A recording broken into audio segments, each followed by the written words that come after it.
Have you ever had a Bad Bunny kick? Have you ever gone through a Bad Bunny phase? Literally the only Bad Bunny I've ever heard was during the Super Bowl. So I was putting the kids down during halftime. I actually didn't see a single second of the Super Bowl. I've never seen the Super Bowl except the clips on Reels. Good. Glad we did a whole segment on this podcast about that, and you weighed in pretty heavily. Don't let facts get in the way of a good pod clip, Ryan. So I've gone to the range the last couple days and I've put on a little This is Strike Bad show? Bunny. Dude, you're getting some audio. It's not just like background music, but it's got this like reggaeton. Dude, I don't know. I don't know how much of it's the music and how much of it's just like doing a full turn, but I've been hitting the golf ball like I haven't hit it in years. And I've only been listening to Bad Bunny at the range the last 2 days. Would Bad Bunny be your walk-up song in baseball? Man, if they had a walk up, I wish they would do a walk up like on certain tee boxes in golf. That would be Live, dude. sick. That's what Liv is doing. That is pretty sick, honestly. Dude, we should do that for Prairie Club this year. We get kind of the boombox cranking for the inaugural T-balls of the week. Woo!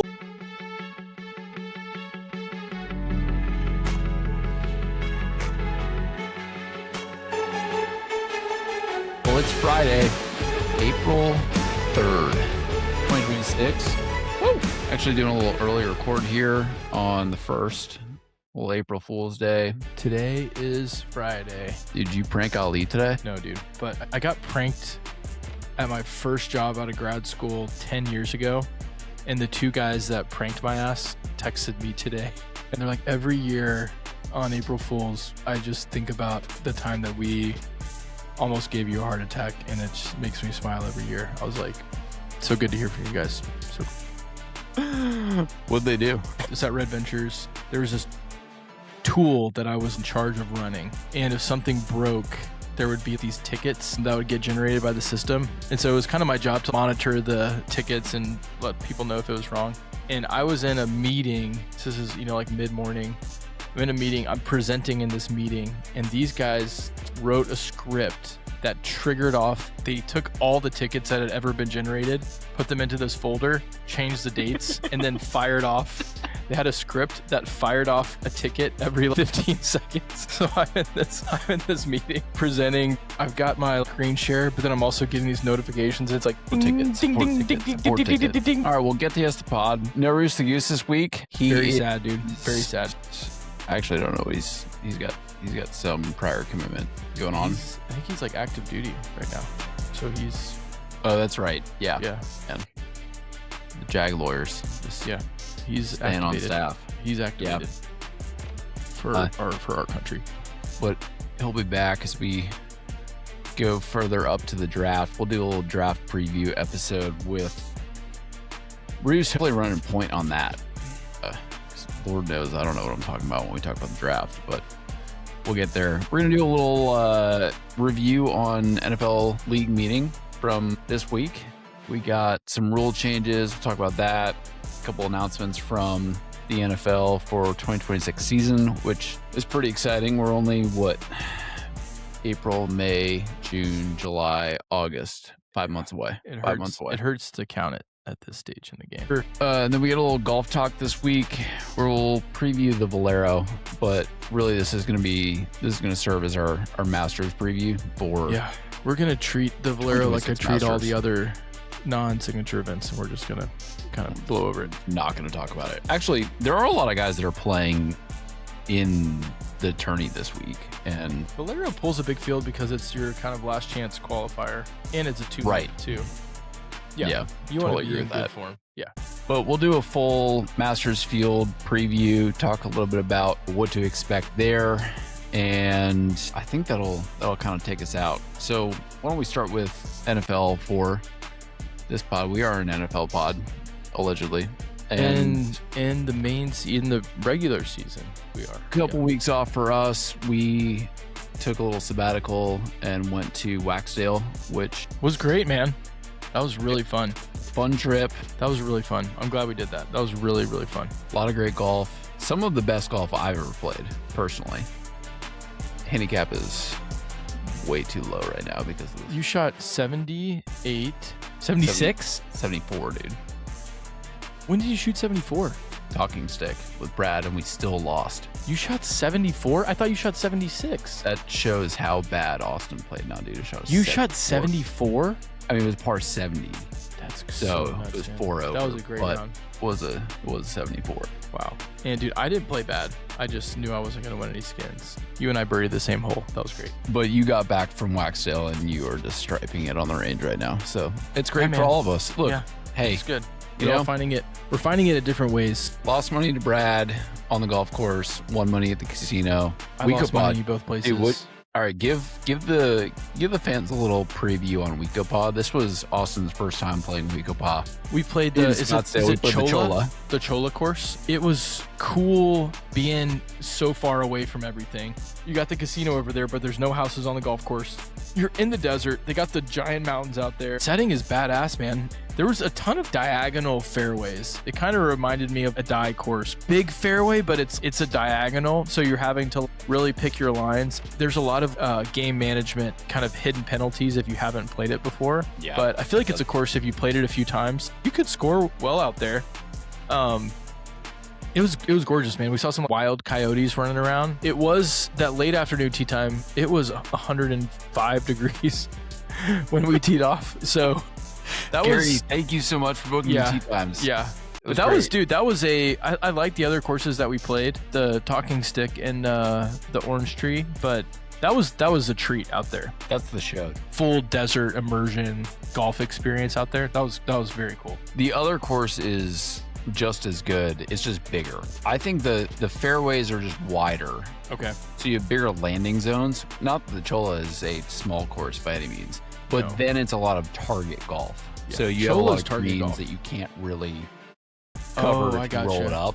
Okay. A lot of surrounding desert and bunkers and separation that sits around it. Yeah, So it was cool, man. That's definitely one that I would love to play again out there. Yeah. And I would love to go to a different table at the casino as well next time I'm out there, like your table. dude, Hudson was running the table. He sat down the catbird seat one, and dealer was just bleeding I money knew. as soon as he sat down. I knew It was as great. so listeners are millions of listeners out there. Ryan is at one table at the Wakipo Casino. I'm at the other table. WeekOpa. We still have gotten that right. Wakipo. Our table is getting murdered.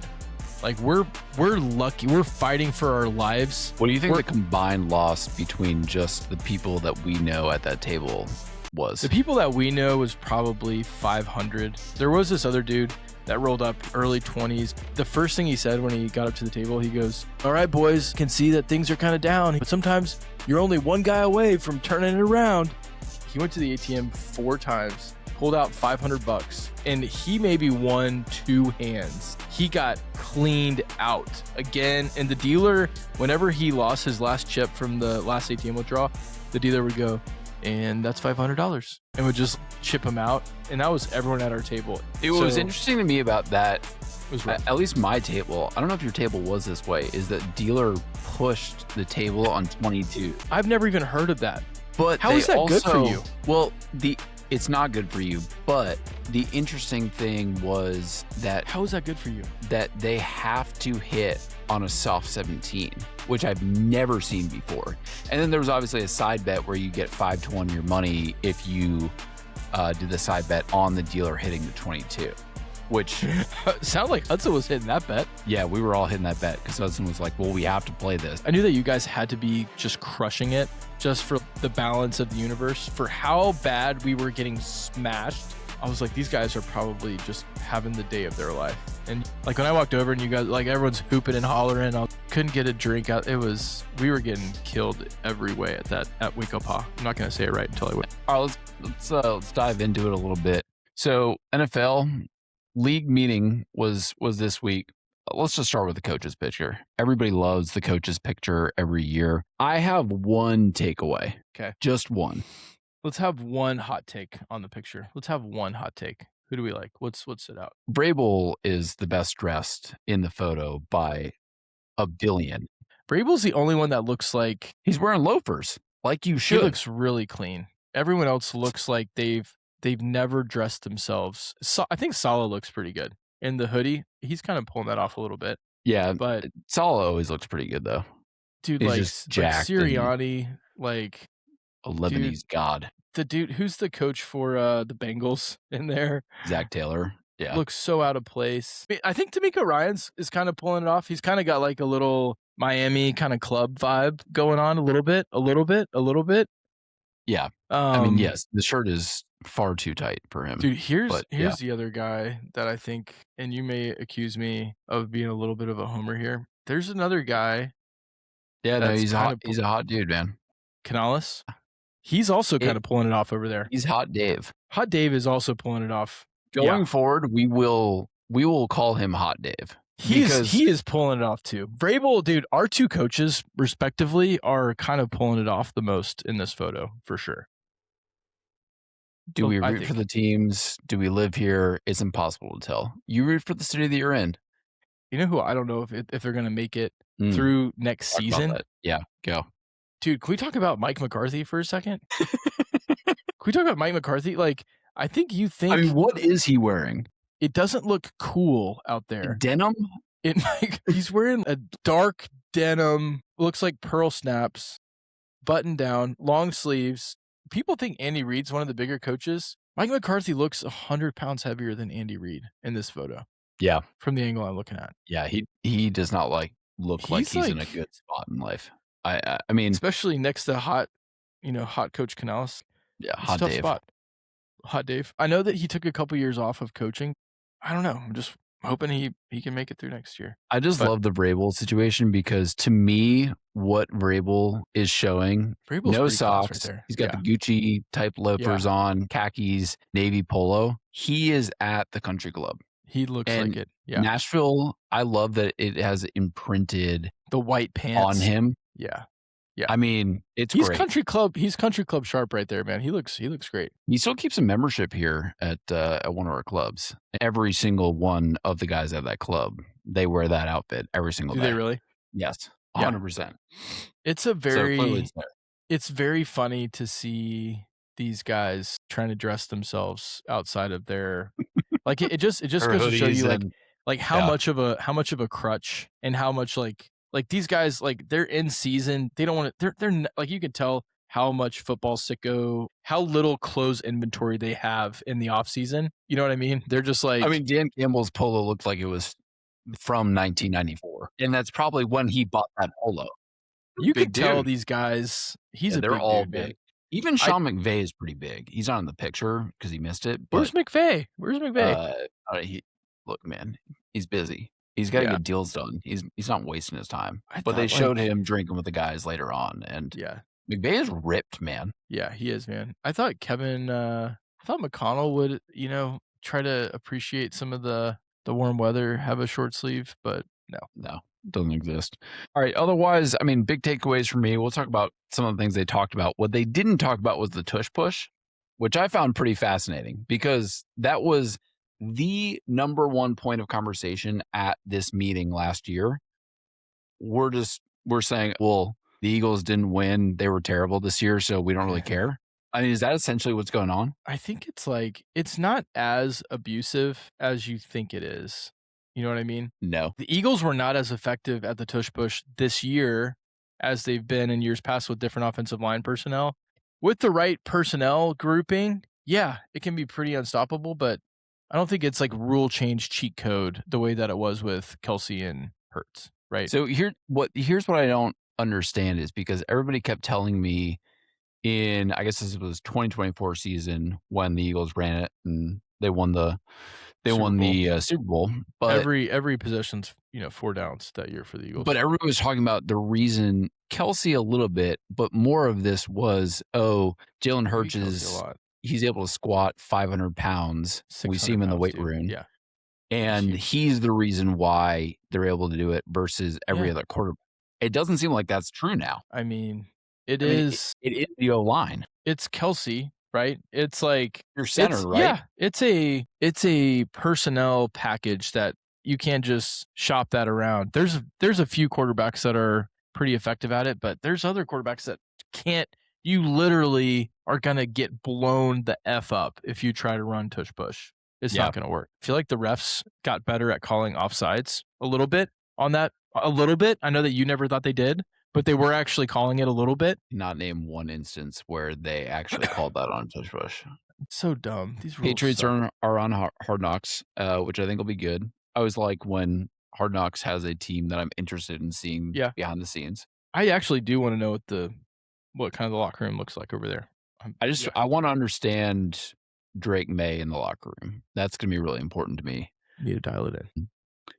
I think the biggest news was the backup refs. So the NFL came out and they're in negotiations with the current refs. If you don't know this, I think an important point is to note that the refs get paid $350,000 a year, but they can also work outside. So most are lawyers, and Are they work really? with their I didn't own know that. Yeah. So Can we I get some mean, of I'm these sure guys these guys disbarred? are. Could we put some of these guys up to the bar association? Could we do that? I mean, when we've got lawyers now charging, it's unbelievable. I don't know. I mean, anywhere here is, if you're lucky for associate or better, it's $350 to $400, and you go up to partner level and they're charging $1,000. It's unbelievable. And my guy, who I love, I met with him. He was sharp. Joe. Yeah. He said that in New York they are pushing $3,500 An hour? an hour. Get out of Isn't here, that dude. nuts? So anyway, so backup refs are being negotiated. What I took away as the bugaboo for the current refs is they do want to be able to work outside of their NFL job, obviously, because they're probably charging $3,500 an hour. And they're Why, probably dude? making Why? $2-3 million a year outside of the league. And this is kind of a side project for them. So even if the league increases to 5, maybe 700 for these guys, Why would you get a job outside, dude? Why would you get a job outside? I don't get it. because these guys are clearing $2 to $3 million a year, probably. No, they're not. I dude. mean, no, they're not. Let's put a bookmark there. partner This is level completely. at some of those firms. You think a partner at a law firm is running around on the weekends throwing flags at these guys, gonna get destroyed? But you think they're gonna be an interior referee? I think they're pretty high qualified. I think that's the whole thing. So the NFL came out and said, we don't know if we're going to get there, essentially, is what they're saying. And so if we don't get there, we're recruiting from Division III college leagues, these refs. And in order to make this right, if this does happen, the NFL New York will be able to overrule blown calls that are blatant from the field. This is quite literally, if New York sees it, they're going to call it in and say, no, you made the wrong call. You got to reverse it. That's going to be pretty brutal for these guys. Yeah. I mean, that's a tough look. Just for a But I live, guess just for I a would- live fact check here. I would do it. Live fact check. Yeah, go ahead. I'm seeing a few attorneys on here, but they're not all lawyers. There's a couple attorneys on here. I sent you the link. We can send it to the thing. Wow, one's a firefighter. Yeah, there's some. It's an interesting spread, honestly. Middle school teacher, pastor, retired business broker, vet. Huh. It's a pretty I had always been wide told spread. these guys were attorneys. I'm wrong. There's attorneys. There's I Live. kind of wished. I mean, a check. part of me wishes they weren't attorneys because I feel like you get so litigious with the NFL, rules. But this is a interesting. I've never Find looked you. at this. Yeah. There's a couple that were former NFL players, but most of these guys are all over the place. Dude, a rancher. There's a college professor in here. We'll see where that bakes out. But for the guys that are coming in, I mean, kind of I do think when New York's just gonna come in and throw a big flag in the field saying that you were wrong. Yeah. I hope that they put that on the jumbotrons for every single stadium and says New York came in and overruled this. Chase Daniel called that out when he was looking at the rules thing. Maybe the most impactful potentially to put a bookmark in if it actually gets exercised in the season. He's like, that's actually going to really, really change these games. Change the league, man. Yeah. Change the league. So he's like, Yeah. that's something that like kind of gets, slid in, maybe easy to overlook. It's a hypothetical, but if this thing actually happens, it's going to change a lot of games. You know what Goodell is doing?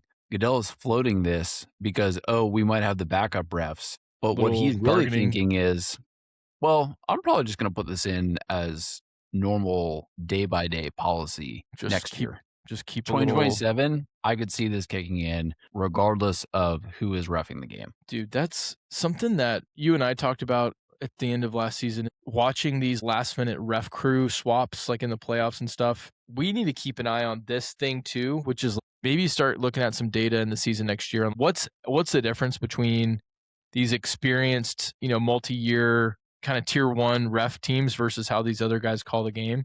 Yeah. It matters, man. Flags, It more really flags. matters. I don't know. We can definitely look at it. My other take is I do all the kicking rules. I hate all the kicking rules. I hate all So of what them. did they change? They're saying everybody needs to line up some way now on the kicking rules. So dumb. It's all dumb, dude. It's just like permit the kicking team to declare an onside kick at any time during the game. Which I didn't realize that they couldn't do that. I thought that you they're could modifying the declare alignment one at any time. requirements. It's so dumb, dude. I hate all of it. They just need to go back to the way they used to do kickoffs. Just 40-yard running start, gladiator, CTE bashes every time. Yeah, I agree with that. It's a lot of the what they've reason why done. you watch, and it's getting taken away. They took it away. It's not getting taken away. It's taken away. And now they're doing these little dicky-dank rules. I hate it, dude. The rules have not gotten better for the fans in years. They take away these little things every time. Of all the things that they should change in the NFL, this was the one part of the game they've put too many rules on that everyone hates. They're not talking about these defensive penalties, can't play defense. Not talking about all these PI calls everywhere, can't touch a receiver, can't hit a quarterback. If you actually want to make the league have some sizzle again, let these guys just smash the quarterback. If the quarterback's throwing it across the middle of the field, you can't do targeting if the quarterback's going to lead you into the safety and the middle linebacker. Let's get a little violence going back in the game, man. Quit making this such an offensive league. Watching the hockey game, watching the Olympic hockey, these guys are fighting. It's what you're watching it for, man. These guys are gladiators, and you're trying to put them in this little box. Where can you hit them? Well, they put their head down. You put their head down. The quarterback started to slide, and now you're going to hit them, and you hit them. So we're going to fine you $800,000 and kick you out of the game. And it's just like all those rules. This is my campaign speech to replace Roger Goodell. Roll them off, dude. Roll them off. You know who agrees with Roll you? them off. 100%. You, Russo. DJT. Yeah, dude. If you're going to have a populist president in there, get him in this rules committee. Use an executive order, and roll them all back. I mean, he's trying to, man. Roll it back. Yeah, I think you hear Tom Brady, you hear these guys talk about how the rules are incentivizing all these bad habits. It's a symptom of the rules. Player safety is how you call plays. It's how you coach. You got to care as much about defensive player safety as you do the quarterback. It's harmful for defensive players to be hesitant about where exactly they're hitting playing game speed in the NFL. So here's what I will say generally. I thought these rules were so weak. This was such a weak, like, why do they even meet? This is what happens when growing up we were told that football was going to kill you. This is modern day gladiators. And that was always the thing of people being like, well, we are past the barbarian stage in the world evolution. We are not.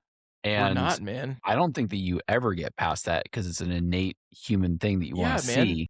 It's like, it's the warrior class, right? It's an archetypal thing. Look, just like the coal miner, just like the guy that goes and changes the bulb at the top of the telephone pole. Yeah, man. They sign a job. It's a risk thing. Yeah. The things that are incongruent for me is the league keeps getting richer, salary caps keep going up, minimums. All of these guys that are playing in our no names are millionaires over and over again. They're great athletes. Just let them play the game like it's meant to be played and quit rolling all this stuff out. Dude, couldn't agree with you more. Let's see it, man. They're never going to roll them back. Roll it back. Yeah, it's where this country is going as a whole. All right, couple bets I want to throw out there. I started digging in a little bit on playoffs, no playoffs situations, and I want to throw 3 out to you.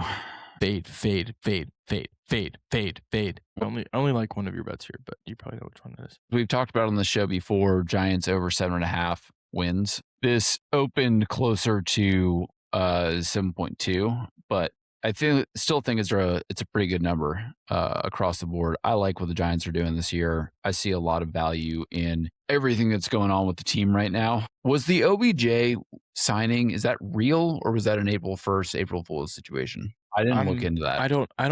I don't believe any Dart's going to news be like great. that on April It's gonna be 1st. awesome. And Scatterboo is going to be back in action. And then the other piece of this is to win the division. So Didn't you bet Cowboys to win the division, Ryan? no, I bet the Cowboys over 8.5 wins with Okay.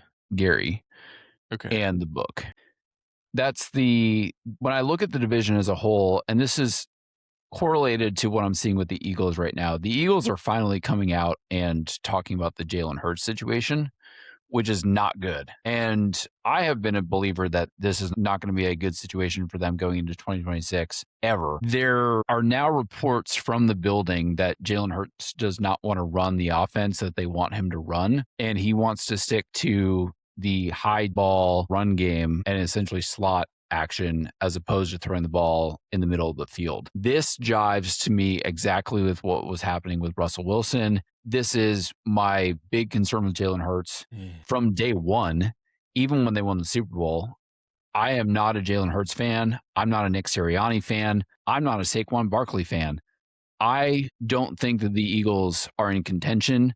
If we were to look at this logically, you'd say, okay, well then, Ryan, why are you not just betting them to not make playoffs? The reason that I'm not betting them to not make the playoffs there's some is huge gaps as you're walking. Okay, keep going. It's plus 125. And so I To need miss the better playoffs? to miss the playoffs. And so I need better odds than that in order for them to miss playoffs. So I have the Cowboys over 8.5. I have the Giants over 7.5 at plus 105. That's live on DraftKings right now.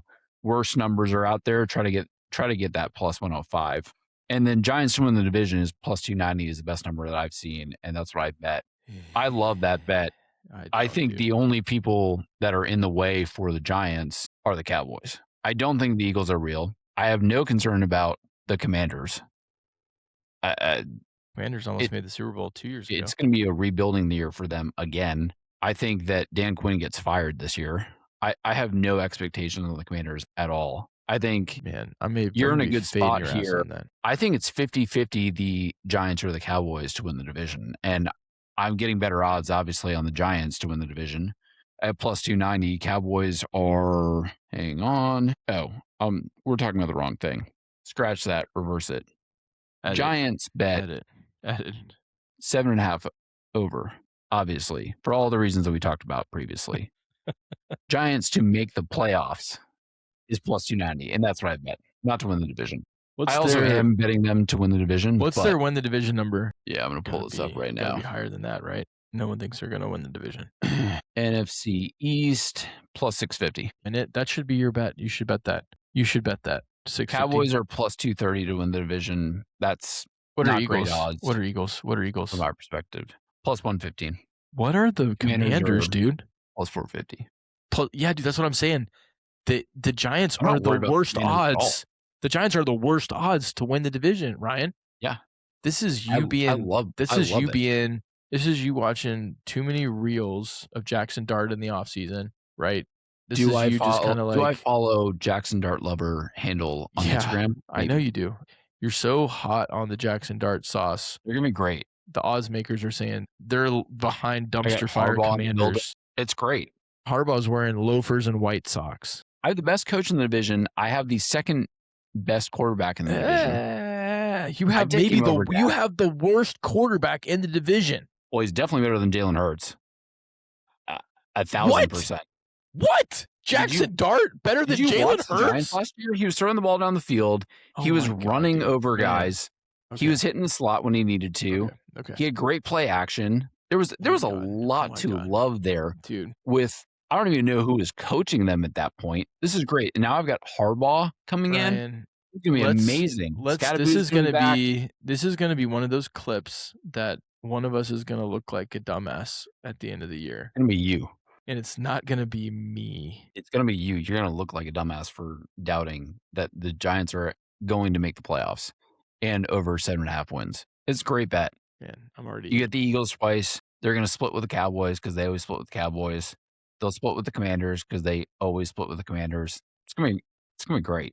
I hope And I then hope it works, last but bet for me is Titans over 6.5 I do wins like plus that bet. 105. I Yeah, like that we're bet gonna a make lot. that an official bet. We talked a lot about that probably about a month ago, and I that's like gonna that go bet. ahead I and love that bet. we like that bet for sure. Yeah, dude. All right, let's Yeah, pivot over to love that bet. Love that bet.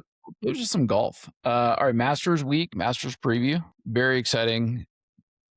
My favorite golf week of the year for sure. The field is almost set. So there's obviously one tour event that's happening this week. And that could, the winner, if they're not already in, would then get an automatic bid into Augusta. This is I think the 4th out of 5 years that Ricky Fowler has not been invited to the Masters, which is It's sad. actually kind of sad, man. Sad for him. He should be there. Some of these things I want to talk about here on the Masters field generally is the way that you can qualify. I Interesting. was looking Yeah. into this, didn't realize that there are a lot of ways that you can qualify for this tournament without Yeah. getting a special invite. So, obviously, tournament champion, the Masters Number tournament one. champion, you have a lifetime exemption. Which is really interesting because you get these guys actually exercising that, which is I mean, Freddie's still out there. Freddie Couples. Charles He was Schwartzel. there. I think he's probably playing again this year. Is Olazabal playing in it? I don't know. Like he was there the last time I was there. You can, over the past 5 years, if you have won the US Open, the Open, or the PGA Championship, the Open being the Open presented by Her Majesty in Britain. And so if you have won a major in the past 5 years, you get an automatic exemption. If you won the Players in the past 3 years, you get an exemption. Yeah. Current Olympic gold medalist, didn't realize this. 1 year exemption. is Feels like you should get actually- higher than that for winning a gold medal, but whatever. Current U.S. amateur champion. So that's how our boy DG played, which is pretty cool.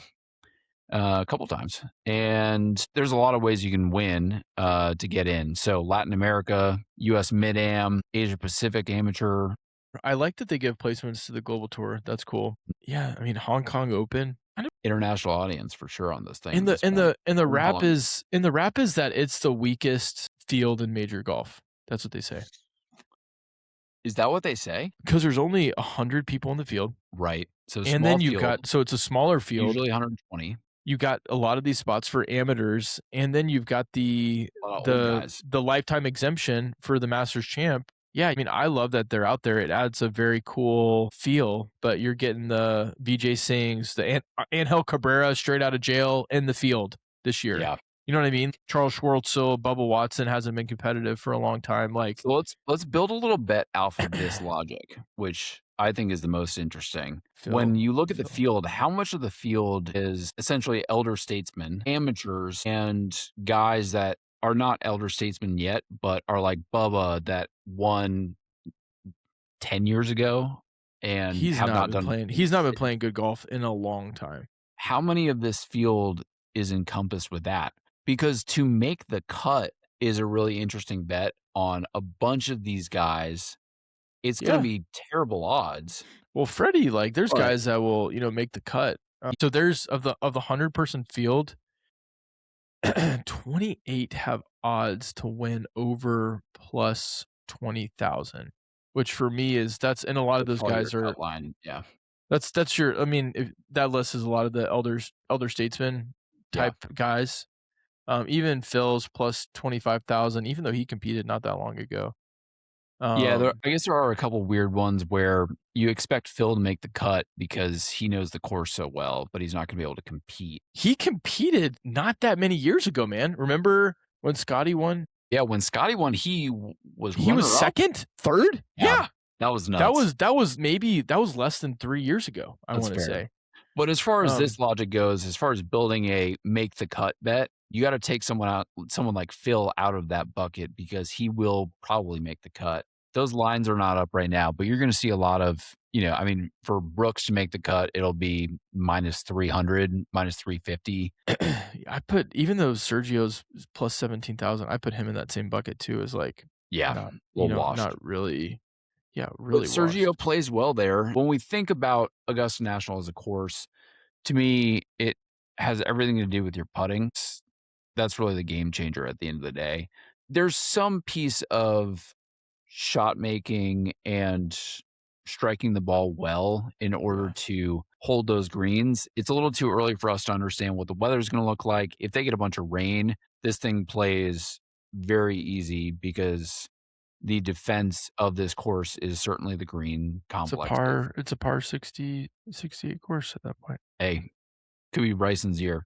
Anybody sticking out to you that you're like, I really like them, what's been building this year or maybe the past couple of years, I think they're going to play well, that you could see fitting Augusta as a course structure from what we know. Looking at the odds, Patrick Reed, he's in the top 10 for odds. He's playing well right now, man. Yeah. I think what's really fascinating to me about the Masters is it's the first event of the major schedule. So We see the there's live guys finally there's come and there's compete. live guys there, and there is this like international, like if you haven't been following live, there's guys that are under the radar that are playing really good golf. Last year I really liked Joaquin Niemann. He ended up not having his best tournament, but that's a guy that was completely under the radar that had won multiple times internationally. And he um typically plays pretty well on this course. He didn't last year, but he's made a lot of top yeah, 20s on this course before. Bryson, John Rahm, and Reed are the three live guys that are in the top 10.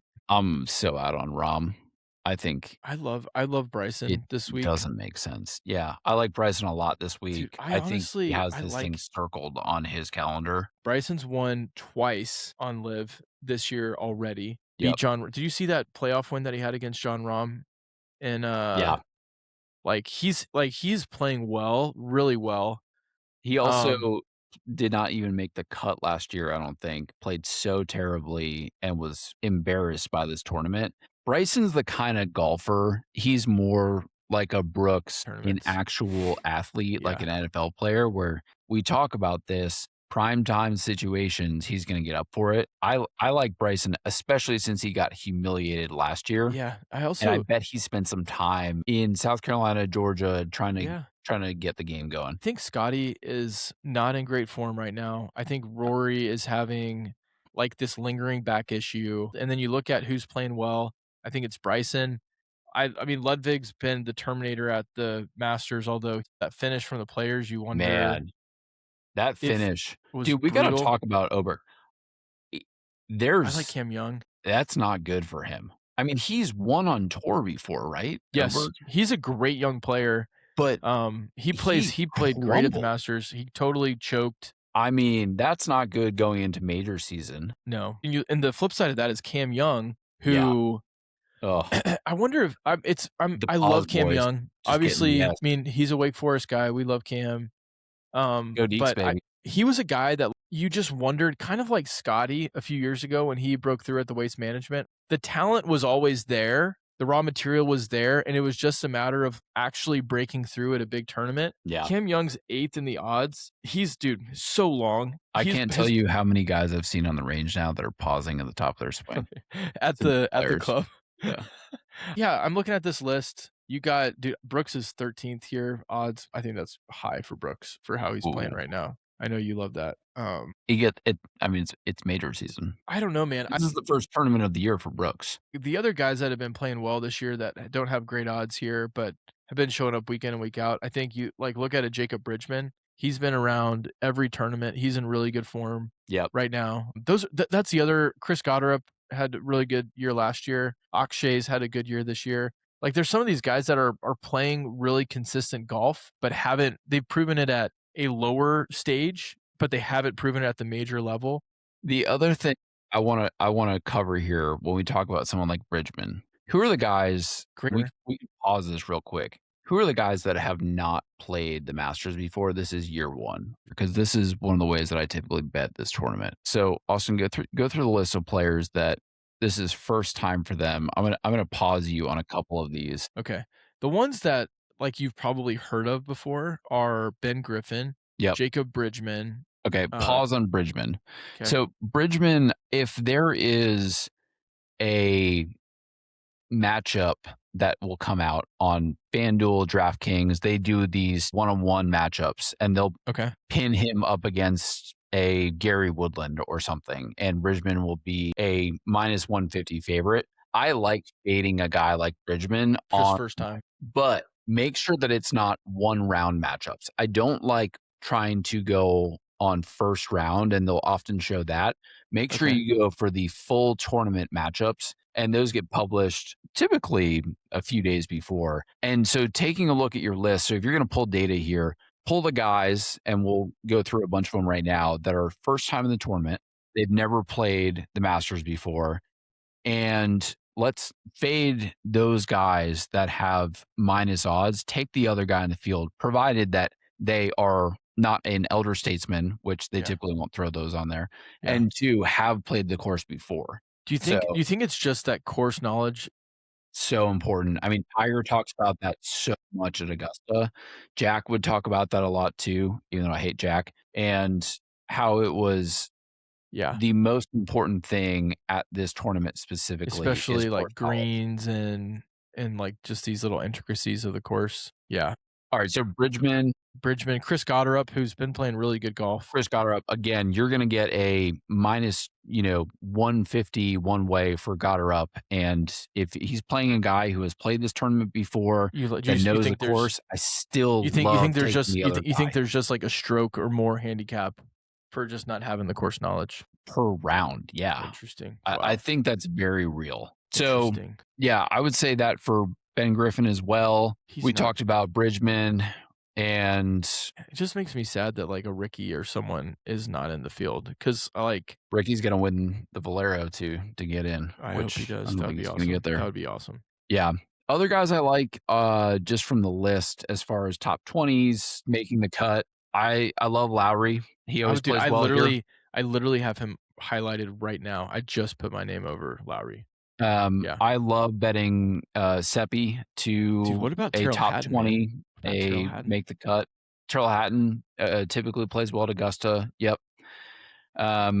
JT too early, I think, for him. JT, I would Maybe. like in some of the matchups because he's trending in the right way. Yeah. So if you see, again, this is when we talk about the betting side of this, when I'm looking at the matchups for the week, if I'm seeing someone like JT and he's a plus 150, plus 160 against even someone like Brooks for me over the tournament, I like JT because he's trending in the right direction. And I think for him, the swagger and confidence, especially going into Augusta, is super important. Yeah, dude. I'm looking at this list. Given the field, given the qualifiers, given the guys that are not there, I like Akshay. I've got 5 or 6 guys that I could see with how they're playing right now, assuming that Scotty and Rory are continuing to either be just a little out of form or, Rory's back. He skipped the whole Texas swing. He withdrew from Bay Hill. He's obviously, he's going to be so into himself with this Champions Dinner. Kind of the reunion, the little victory lap. I just think he's not He's gonna be really. walking around the course with Poppy and Dude, doing his I don't think he's. Rory stupid thing. Yeah, I think he'll come back and in a couple years I could see him playing easy but this year he's just not in it right now, man. yeah. If I could bet the no on him, and I might just bet him to not make the cut. Yeah. I mean, he finished almost 50th at the Players this year. Yeah. Spieth, I just don't think is playing good enough golf right now. The other guy that is kind of the silent killer, Who? Hideki. Yeah. Hideki's not playing great golf right now, but he's kind of always in it. I could see him coming back and He's doing some things 15th. here. He's 15th on the odds. I was there the year he won. That was super cool Yeah. on Saturday. Yeah. What do you think about someone like Jake Knapp? Is he in the field? Nappy Boy Radio is plus 6,900 to win, plus 1,000 for top 20, for top 5, and then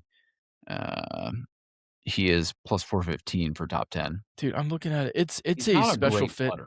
Morikawa's not playing good right now. Rose is in decent form. I just don't. I'm seeing more reasons why I like Ludwig is playing good, but you just wonder with the Yeah, that man. I don't players think he's being gonna be able to so get it done. like are you just if it comes down to it, like are you just Oh, gonna man. be It's where gonna I feel come like down to it. It doesn't. He was up Five shots. shots mean, at the turn. So, yeah. Minwoo, like I'm just a lot of these guys in the top 20. I'm not seeing it, man. I'm not seeing it. Woo, I don't think translates. I can see Victor getting there this year. Victor always plays well at this tournament. Victor for sprinkle a little top 10 there. I love like that? Victor. This course tends to agree with him. He's going to have one bad round. The problem is it might be on Saturday, but I don't think he's going to win. I think he could, but I could definitely see him, and I love him for a top 20, even a top 10 pick. Top 20 will probably be about plus 150 for him going in. I think you wait for the bad round and Dude, you know who my sleeper is in the plus 8,000 crowd? yeah, give me a sleeper. I kind of like this little Nikolai Hogard right there. Yeah, Hogard. He's playing Yeah. well. I like him in that little like an under the radar Ryder Cup guy playing well. He's maybe my sleeper pick. This could be wide open this year. I like Bryson. Yeah. I mean, I could see I like Daniel Berger for a little top 20. You'll get even pre-tournament probably plus 400 on those odds. Really?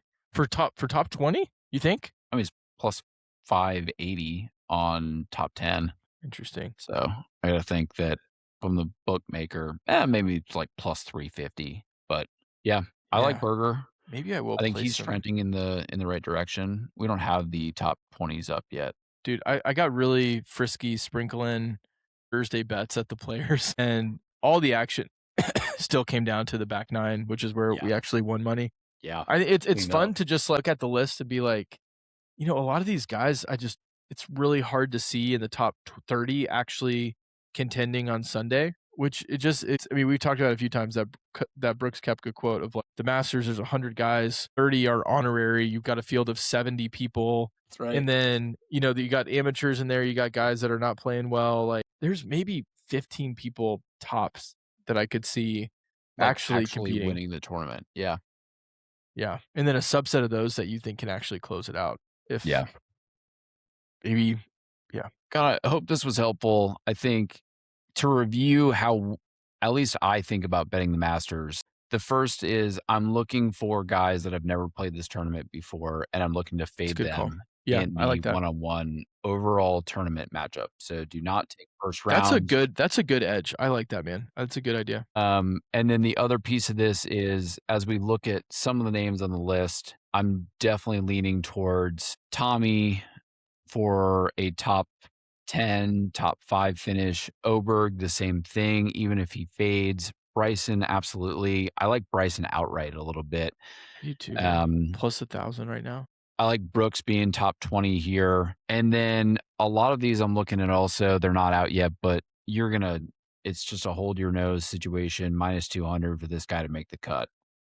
Maybe make the cut is where that's where I'll sprinkle some action on Thursday. And again, not the honorary guys, unless you want to do someone like Phil, who will probably make the cut, always plays well here, great course knowledge. You want to be looking at the guys who can actually contend. And again, for them to make that cut, going from 100 to 50 guys, and again, as Austin just said, the Brooks Koepka quote of "There's really only 15 guys that can win this tournament."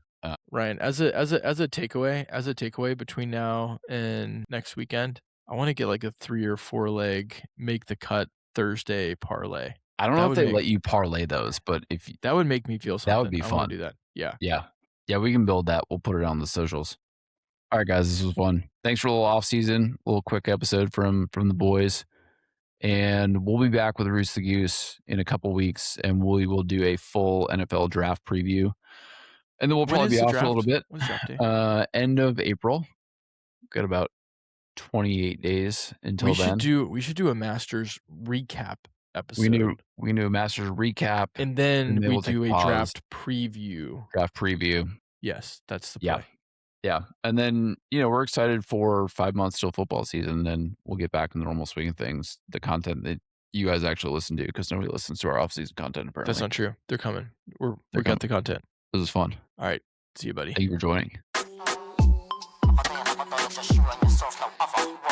What they know about this, that. I got the bars, we can have a little chit chat. Too fake with it, nah, never been that. Float is dead, you might as well bin that. Chuck it in the bin, bye bye. Bars will hit.